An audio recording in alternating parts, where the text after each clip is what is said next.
Hey guys.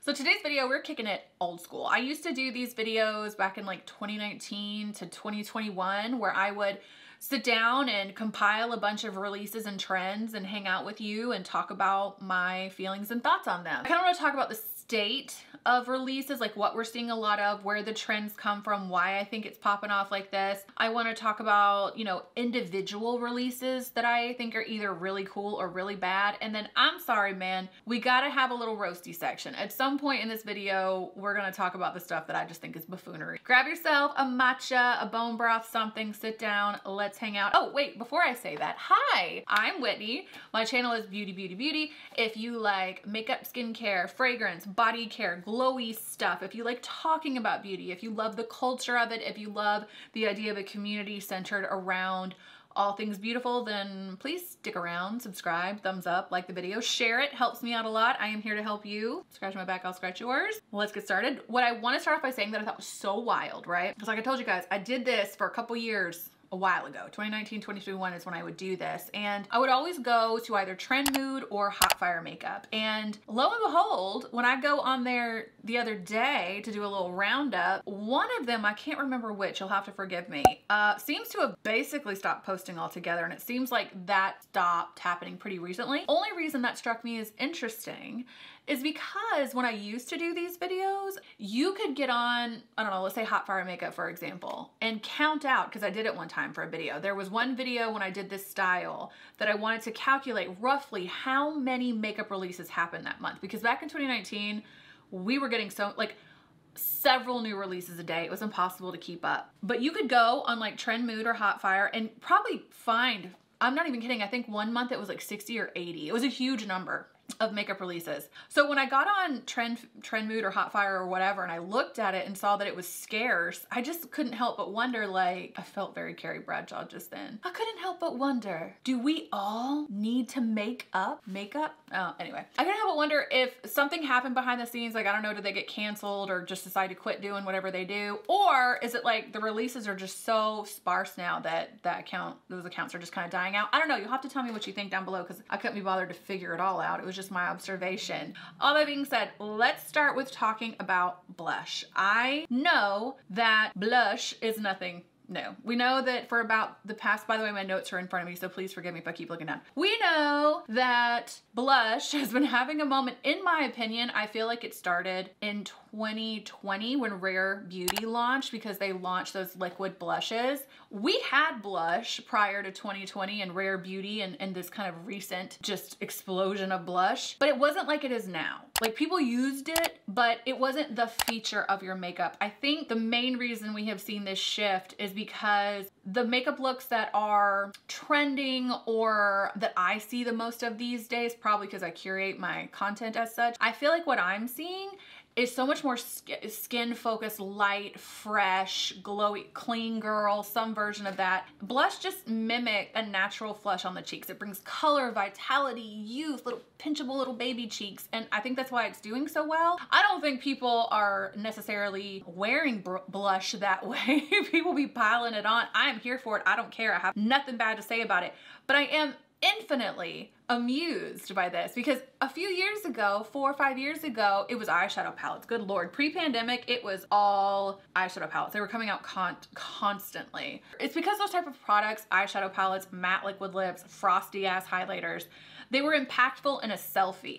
You could look at a selfie and see a certain lip color or a certain color story on someone's eyes and be like, that's the Naked palette. That's Anastasia, Pure Hollywood. Like, you probably could identify it, and a brand could use that on their own social media much the same way. There's no emphasis on like the cut crease, double cut crease, glitter. It's so much softer and so much more wearable and so much everyday, and blush just lends itself so nicely to that, because it does give you that fresh face skin effect. You can go as hard or as soft as you want with it, but I just don't think it's as vulgar as some of the more popular makeup releases. And when I say vulgar, I mean just ostentatious with it. Blush is just more like, hey girl. And we all love it. Everybody loves a good blush. And while I do think that no matter where we are in the scope of beauty history, there will always be a situation where We have current beauty and makeup trends, and brands are just trying to create as many versions of the trending products as they can. Right now, it's balmy, nothing makeup, and blush. We'll talk about all these other things in a minute. But blush, seeing all the brands come out with their versions of this stuff used to be something I hated. For example, like when the liquid lips popped off in like 2015. Every brand had to do it, you know? It was like Colourpop, ABH were the first big ones. Actually, Lime Crime was before everybody else. Once ABH and Colourpop came out with theirs, then it was just KVD Beauty had to do, and like Smashbox had to do, everybody had to release their line. And frankly, I found it incredibly boring. I didn't care anymore. I haven't felt that way about the blush thing. Like every time a line comes out, blush related, a new formula, a new type of finish, I'm so excited about it. Like for example, Hourglass just launched their liquid blushes. They are currently in my cart, Sephora.com. I'm coming for you. Can't wait to try them. I love the Armani cheek tints that came out recently. Those are absolutely beautiful. By the way, they last forever. Forever. They do not move. They're gorgeous. Mario is actually releasing his Brights collection, his blush bright. So I think some of the colors are like watermelony, bright pink bubblegummy. He does have a few brights in his blush formulas now, but nothing like this. My only qualm, and this is me specifically, I promise not everyone is thinking this way. I am already in fall. In my head, it is fall 2024. Like I'm so ready. It's not even August yet. Like I can't wait for fall. So as I'm looking at the Mario launch, while Mario can essentially do no wrong, as far as I'm concerned, like I sent so hard for him, I'm gonna pass because it's already like the end of summer. I don't see myself reaching for these blushes in the colder months necessarily. So hopefully they're still around next year. I'll grab them next go round. But like I said, the blushes just keep coming out. Like Rhode just launched their blush. You guys, I have to ask. I'm seriously just asking. I'm not trying to start no shit, but I have to ask. Are you Team Rhode or Team Rare? Because I feel like what we're talking, and it's terrible to even pit these two women against each other because the common denominator is Justin Bieber, and sorry for both of y'all. But I'm just saying, like, people love to pit these women against each other. I do think it's very interesting that they both have beauty companies now, but I feel like the perspectives on beauty and the point of view of beauty that each of them have are so different. Hailey's, I get. Hailey, like, at least, I feel like there was a time when she was a little more glam. Like, I think when her hair was blonde, she did a little bit more. Once she went down to her natural color, I feel like she really she is the clean girl. Like, that is who everyone's trying to be with the clean girl aesthetic, is Hailey Bieber, in my opinion. Her brand really reflects that. Like, I look at everything she launches and I'm like, that makes sense to me that she would launch it. I'm too ugly for Rhode. You know how we used to say, like, I'm too ugly for Glossier, I'm too ugly for Rhode, I'm too ugly for the clean girl aesthetic, I can't do it, or I don't like it, I don't know which. Anyway, my point is, Rhode launched their blushes, Rare has their blushes. Rare's blushes, I feel like, are their product. Like, I think almost every brand that stays in business for a long time has their thing that keeps the lights on, and I feel like for Rare Beauty, it's their blushes. So seeing Rhode do it, I was like, oh girl, coming for the crown, how's it gonna go? She did stick blushes. I'm not gonna pick them up. I don't have anything against Hailey Bieber or Rhode. I think if I was at Ulta and it was there, I would pick it up, but I'm not gonna get online and make an order and get out my credit card and wait for it to, I'm just not gonna do it. I can't see anything in the brand, the packaging, the color choices that is super exciting to me personally, but I do get why other people are stoked about them. Everyone loves this freaking line. So, you know, Rhode just launched, and in fact, there is a bronzer slash blush, I can never say these words in succession, bronzer slash blush contouring trick that's been going really viral, where girls they have nothing on their face, they take one of the Rhode blushes, it's like a red kind of sunburn color, and they go ahead and do a contour and blush situation, blend it out, almost like underpainting. And it got me thinking, this is gonna sound like really like a tangent, but just stay with me. Scott Barnes a few months ago went viral because he did a little thing on Instagram talking about, okay, well, if you wanna know how to fix your under eye concealer, then you need to get Aquaphor, put it under there, and then everyone went nuts talking about, I'm gonna try the Scott Barnes under eye treatment trick. Next thing you know, Scott Barnes got a partnership with Aquaphor. And it kind of got me thinking, like the Rhode blush thing reminds me of this. Isn't it interesting how in 2024, we're seeing a lot of people kind of put a product on because of the technique they use the product with, because of how the technique, okay, wait. Certain products are getting put on big time because certain people on the internet, on TikTok, short form content specifically, are finding cool and interesting ways to use them, and then those posts go viral, that product gets bigger. I think that is super cool.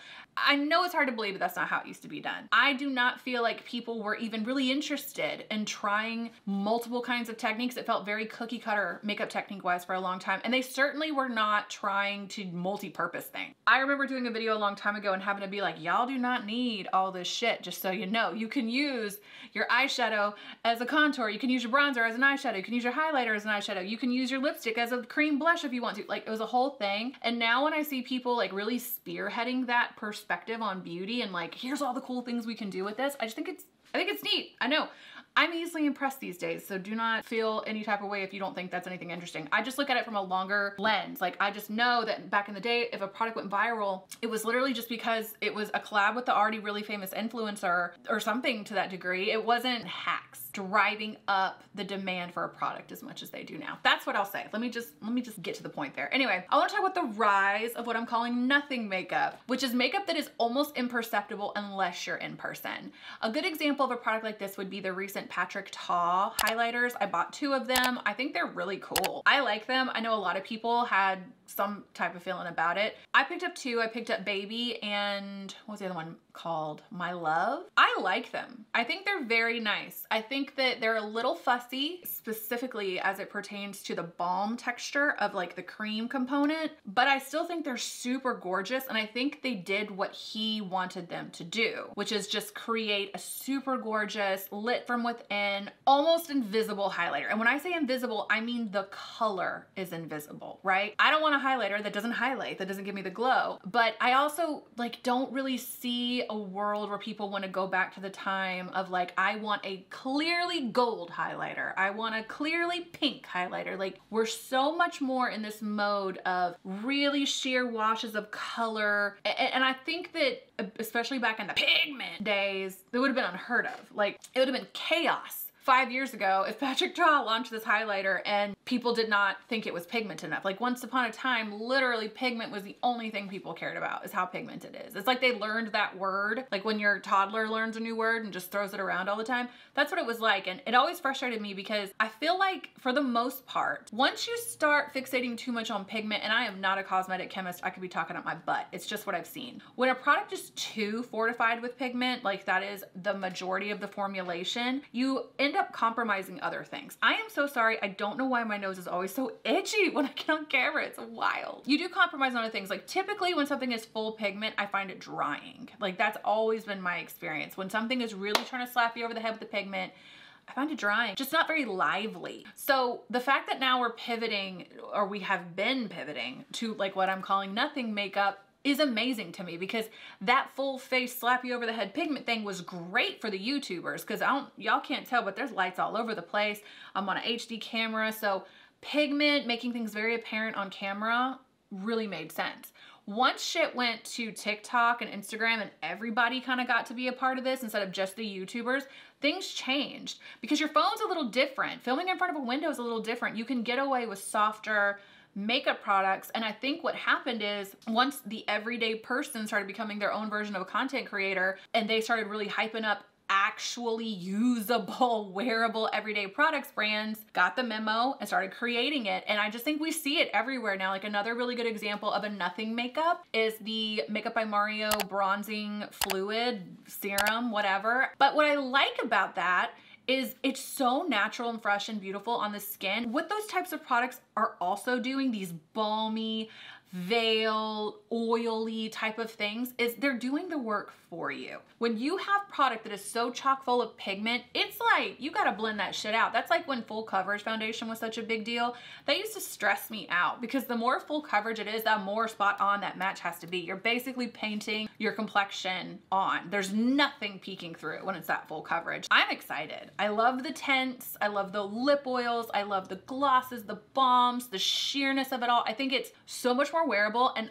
like I said, I'm actually excited to see brands come out with their own versions of this type of stuff, because this truly feels like a situation where, like, who's gonna win feels like us as the shoppers, because a few years ago it didn't feel like that. It felt like the brands didn't care if we liked the products, if they were wearable, if they were staples, if they were gonna be used over and over again, but now they really do care. And I feel like it's coming up all us. I'm just saying. So here's something I did notice. Pressed powders are coming, and I have questions about that because here's my train of thought. Sometimes the brand creates the demand. I think Rare Beauty is a good example of it. Like I said, I could be wrong, but I do feel like when those liquid blushes launched, it's when the blush craze started. So sometimes the brands set the tone and sometimes we do. I feel like more often than not, it's us. So when I see a brand launching something that I've not really heard people asking for, I wonder why it's happening. So a good example, powder. Again, we're in the dewy, especially with summer, girl, dewy skin tint, sheer, tinted moisturizers, tinted everything, you know? It's not that just because you like a sheer or foundation, you would not have any use for powder, especially if you're oily, you're still reaching for a powder. There's no question. But there was a time, I think it was about 2017, when baking had just, I'm talking about under eye baking, had just reached a fever pitch, and everybody was launching their loose powders because everybody needed a loose powder. They had to keep up with, I guess Laura Mercier was doing it real big for a while. Then it was Huda Beauty obviously came out with theirs. I'll never forget when Hourglass launched theirs. Like, loose powder was having such a moment. Because like I said, there will always be a need for it for a huge portion of people, but also it was the technique. It was technique focused. Everybody wanted to bake. People still buy powder, like I said, I understand. Pressed powder though. Like, Huda launched her pressed powder this year. I picked them up. They're okay. I haven't figured out how best to use them. What I actually use it for every single day is to highlight the center of my nose, and that's really the only use I have found for it. Huda, I don't have a problem with. I actually like her brand now a lot more than I used to, but I think it's more of a young woman's game, just too much for me. You know, going along with pressed powders this year, Rare Beauty just launched their pressed powder, which kind of looks like a toilet seat. I feel like once you get used to loose powder, pressed powder just doesn't hit the same way for me personally. Laura Mercier has recently, as far as I can tell, pretty recently launched a pressed powder. I don't know if that's because they always plan to, like everyone loves their loose powder, so they thought let's do a pressed, or is this a situation, like I said, where now brands are gonna try to do pressed powders because they need something to launch. It's a very Devil Wears Prada kind of thing, like that lip gloss color was chosen from you, from a pile of stuff. I said sometimes they set the tone, sometimes we do. A good example of another time that I feel like brands were trying to make fetch happen and it wasn't, you guys tell me if you remember this. I feel like 2016, suddenly, I know Smashbox did it and so did a few other brands, were all releasing metallic lip gloss, like frosty lip. It wasn't cute. It was not cute. I don't know if it's cute now, people love it now, but back then nobody liked it. I didn't know anybody was asking for it. I didn't know anybody who was wearing it regularly. There were no trends going on where people seemed interested. Like, I don't know. I do know makeup launches tend to be conceptualized. The process of a product coming to market takes a year or two. So I don't know if maybe like Rare just already knew in 2022 they were gonna launch this eventually. Are they trying to capitalize on trends? Like, I always wonder when I start seeing brands release a product that I don't know anyone's asking for, I always wonder why. To me, Charlotte Tilbury is still the GOAT for pressed powder if you just wanna make your life easier. I wanna talk about the MAC lipstick relaunch. I don't even know if it's still available, but when I saw it, I was tickled pink by it. I need to make a video all about MAC one day because MAC once upon a time was such the gold standard that these young bloods cannot even conceive of it. I know you can't. You never saw anything like what MAC was up until about 2014, frankly. Not that MAC died in 2014, but so much other stuff was coming out at the time that they did get lost in the shuffle compared to the titans of industry they were prior to that. MAC used to be that bitch. To the point that when I first started doing makeup, like when I was a pro MUA, I swear to God, there is like something tickling my nose right here that I can't get rid of it. It's driving me crazy. Like if I was at a party or at a bar or we're meeting new people and I told them that I was a makeup artist, this would have been, like I said, pre-2014. If I would have said I'm a makeup artist, they would have been like, oh, you work at MAC? Like that was the only thing people knew in mass about makeup or you know, makeup artistry. It's like you have to work at MAC. And the mighty have fallen. I just think MAC is too big of a company now to move as fast as they need to. The truth about MAC is like all their products are good. They're all good. They're not the best version of that product, but they're all good. It's far from a bum line at all. I just think, again, they're too big to move fast. They're not setting the trends. And something about the packaging even, I think, is a little, I don't want to say old fashioned, but yeah. And then also like one of the things a lot of brands have going for them nowadays is that they have a very clear face. You know, if it's not something like YSL Beauty, for example, YSL is the face. You know what I mean? And say no more, it's YSL.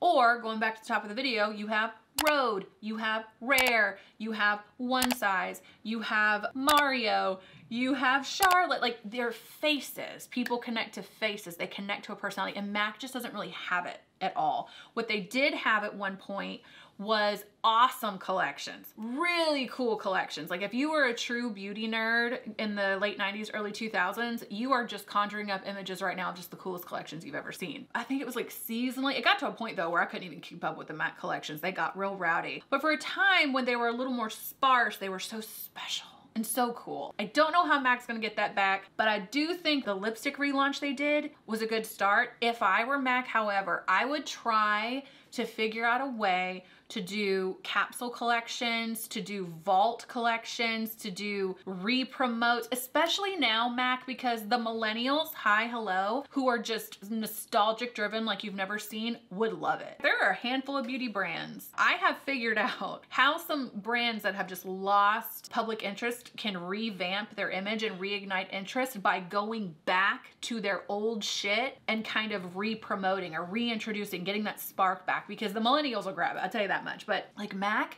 the Barbie collection, Hello Kitty, Heatherette, the Mariah Carey launch was a ball. There's ways you guys could bring some stuff back. I wouldn't do it a lot. I would space it out. I'd build up a lot of hype. If I was MAC, I would relaunch the friggin' Barbie collection when the Barbie movie came out. I don't know. I would love to talk to somebody at MAC and be like, so what are y'all doing? Like, you're not hurting at all, so you don't really feel the need to compete. You're doing fine. Because sometimes that's the case. Like Tarte, I don't know. They're keeping the lights on. Don't seem too worried. I just want to know. The Fenty lip balm and lip oil launch. I have the lip balms and the liners in my cart. I went to Ulta the other day and swatched them. They're all beautiful. Remember when I said like all brands are going to release their own versions of everything? And for once I find that exciting. This is what I mean. Lips and cheeks to me. That's what everyone's into. Gen Z's trying to take away eyeshadow. They're going to have to take it out of my hot, rich, dead body.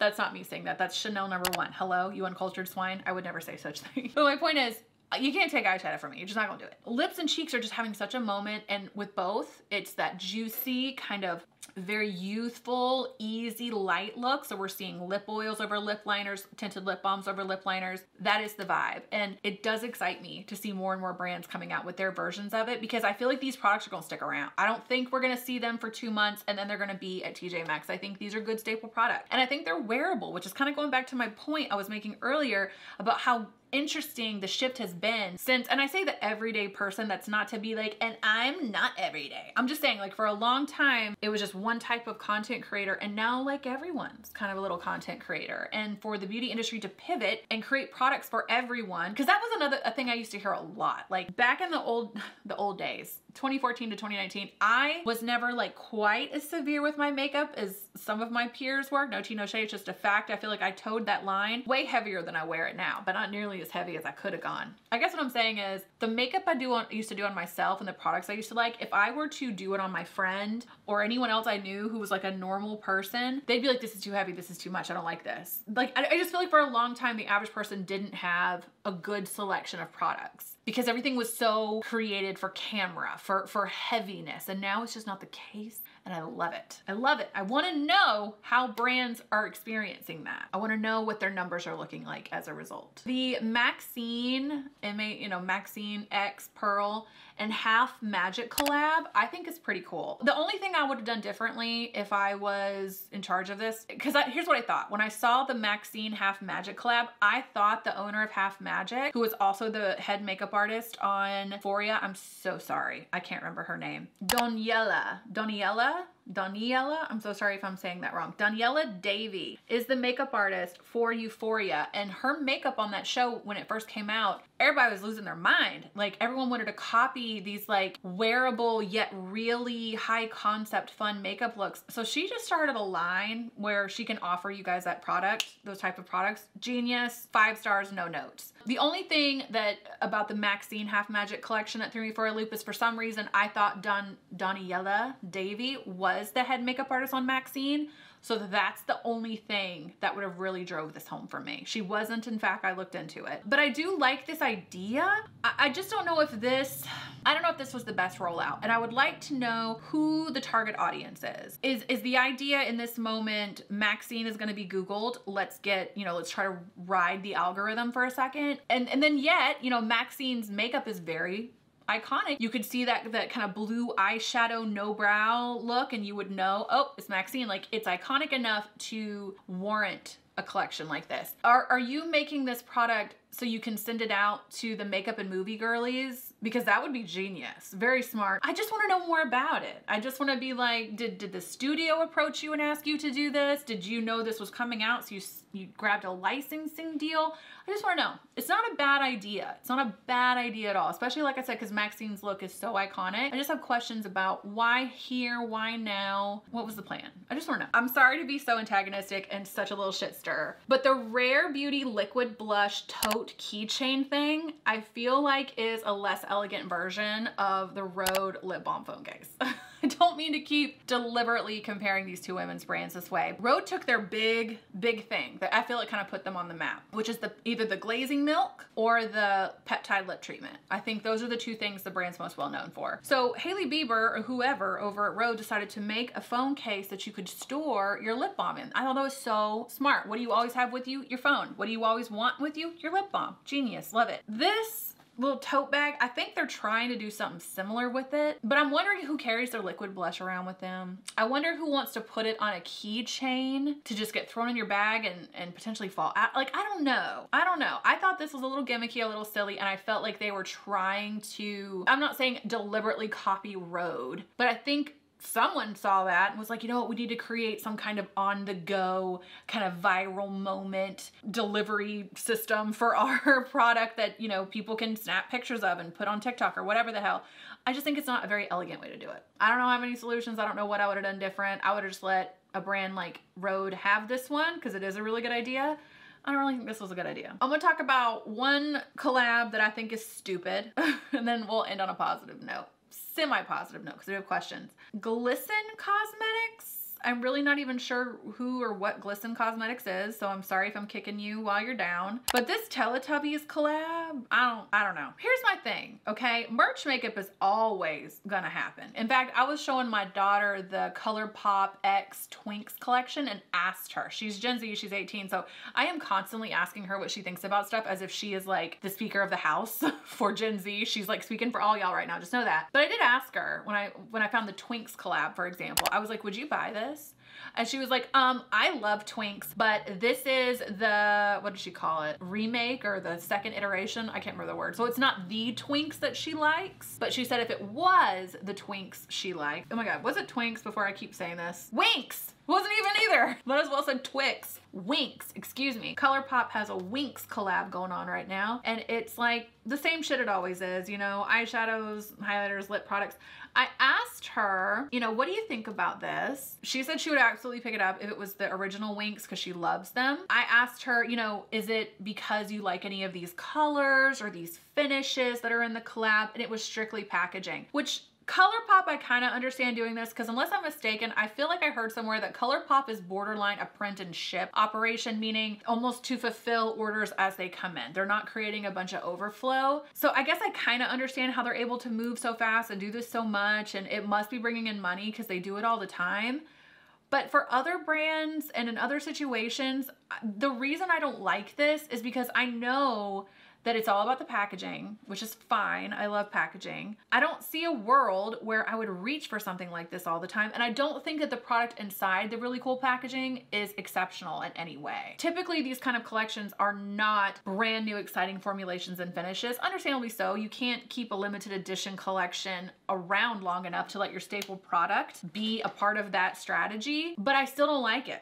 Like, I don't know. I just don't like it. I've never been into it. There are certain things, like I love Buffy the Vampire Slayer so much. Dune, the Dune franchise. I'm a Dunatic. You could put that on makeup and I still wouldn't buy it because I know it would just be a waste of money. A lot of brands are doing refillable packaging these days, which I think is a really good idea. Why don't any of them just sell refillable packaging? Is it like not worth the money? Because like, let's say I love Winks and they have this eyeshadow palette, but I can pop whatever I want in and out of it and always have my Winx eyeshadow palette and it just be on my vanity and be so cute. Or same thing with the blush, same thing with, you can even do refillable lipsticks nowadays. Like, I do wonder why they don't do that, because you could do a lot with it. I think people would respond better to it and probably pick up more of it. But to me, when I see these collaborations, I'm just like, cash grab, not interested. But anyway, this Teletubbies collab in particular, I gotta know who this is for, because when Teletubbies were popping off, I think I was like 12. I guess a younger millennial would, I guess that's what I'm saying. Like, this looks like they're trying, based on the images,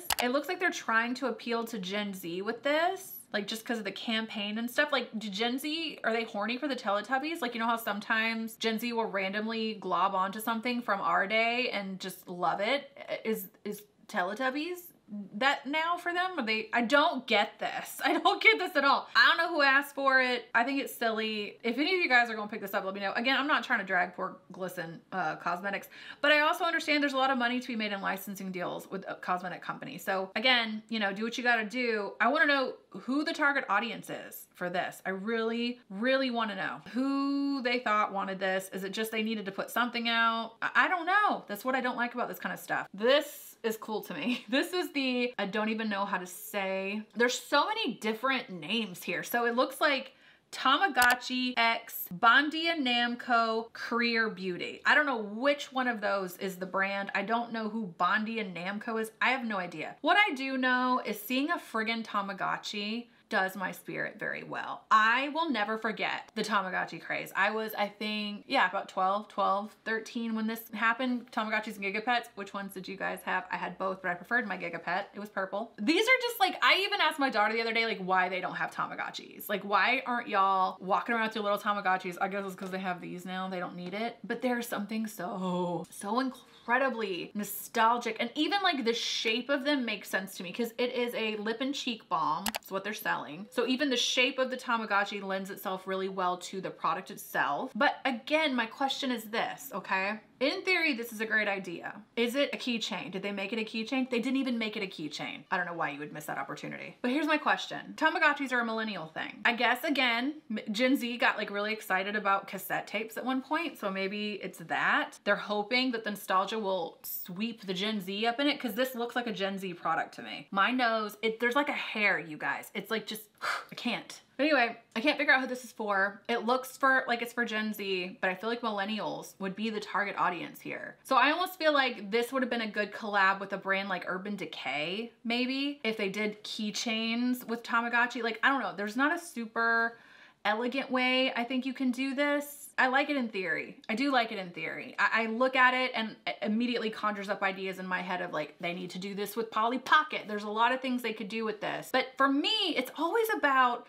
the brand that's putting it out and who is the target audience? You know, who are you selling this to? Because I don't think you can get away with what you used to get away with. Like I said, I don't think people are buying this shit the way they used to. So I feel like it needs to be a little thoughtful, intentional. And when I see brands come out with which clearly is a licensing deal, I do wonder if that's the best strategy anymore. Although I do understand it at the same time. I really do. Seems cool in theory. Almost hit the mark. It wasn't quite there for me. All right, guys, I gotta get out of here. I hope you're having an amazing day. Definitely down below, let me know what makeup releases you're checking for, not checking for, what you think are cool. And also tell me where you guys are getting the skinny and all this now. Like I said, hot fire makeup and trend mood are a thing of the past, or at least not as rambunctious as they once were. If you don't know, I basically was in a cave for 2 years. So whatever was happening up until then, I do not know. I would love any insight into this. But I will catch you guys in the next one. And like I said, definitely leave me your points of view and perspectives on this in the comment section down below.